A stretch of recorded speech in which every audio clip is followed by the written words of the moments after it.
love traveling every year, especially to places that I've never been. And this year I will be traveling to Europe for 5 weeks.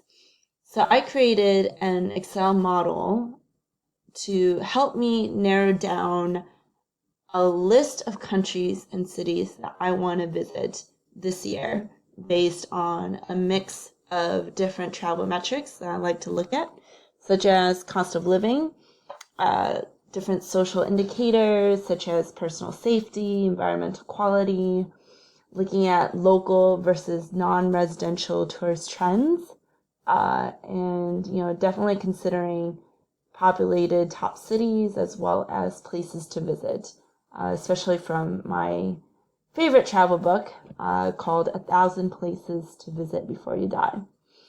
So in order for me to create this Excel model, I've had to source data from a lot of different places. So my first data set comes from Eurostat, and I had to format a lot of the data to make sure that the country labels are consistent, and that way it would allow me later on, as you'll see, to link a slicer based on the country's labels and be able to dynamically change charts based on a slicer selection. And in order for me to do that, I had to make sure that country labels were consistent across all the data sets. So this is my first data set, looking at monthly total night stays by residents versus non-residents, or what we typically call tourists. And then for the sake of this video, I'm going to call residents locals. And then my second data set also comes from Eurostat. It was a pretty good database and pretty comprehensive. So for this data set, it's looking at coastal versus non-coastal inland travel regions. Definitely considering locals versus tourist travel preferences and seeing if there's any differences per country.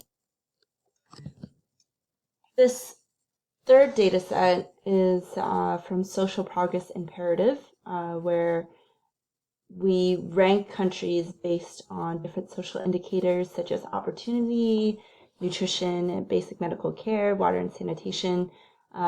Basically KPIs that travelers might be interested in looking at before they consider going to that country.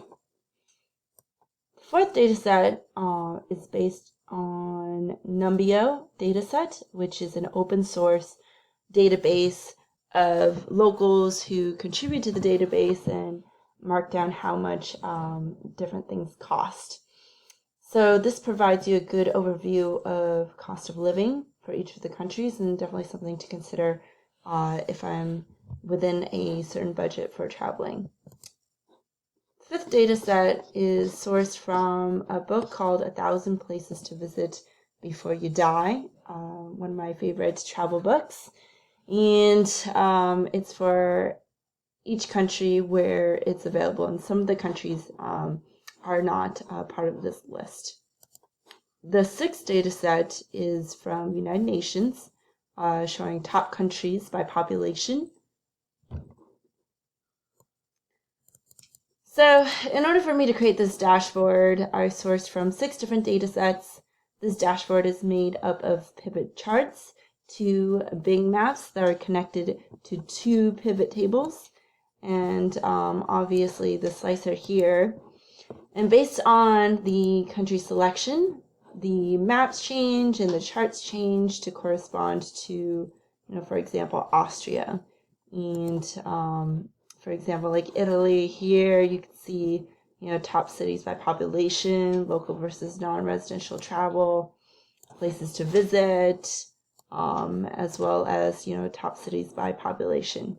So for some of the smaller countries, the data is not available, in which, the charts, would reflect that as well as the Bing maps. So moving on to my second tab, I used Power Map in order to see monthly travel trends broken out by residents versus non-residents. And here I've just taken a snapshot of the different analyses that I've conducted. And very quickly, I was able to see the differences in travel patterns for locals versus tourists. So for example, residents here, they definitely prefer, France for local travels, Germany, Spain, Italy. And if you look at non-residents, this heat map it varies, and it's a bit different from the residents. So Spain is a pretty popular travel destination, as well as Italy. And I also did some additional analysis on the summer months. So if I open up Power Map, and if I play the timeline, I am able to see the different travel patterns on a monthly basis. And you can definitely see the map light up during the travel months. And I did this analysis for both residents and also non-residents. So for example, here, total nights spent per country for non-residents. You can just see, very quickly the summer, the map starts to light up and intensify. And Spain, it turns out to be one of the top contenders for travel for non-residents. My third tab, I decided to look at coastal versus non-coastal regions, typically because, I think, I definitely like coastal travel destinations. I like going to beaches, but also I'm a culture addict, and I find a lot of, cities within with a lot of culture are also tend to be inland regional areas.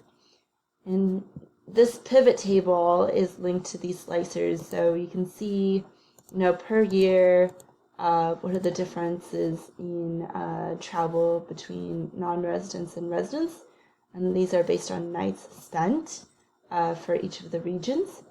And what I found pretty interesting, if I look at a country level, so for example, Bulgaria, the travel patterns are different for locals versus tourists. So for non-residential tourists, coastal regions are preferred, but for local Bulgarians, they tend to prefer non-coastal travel destinations.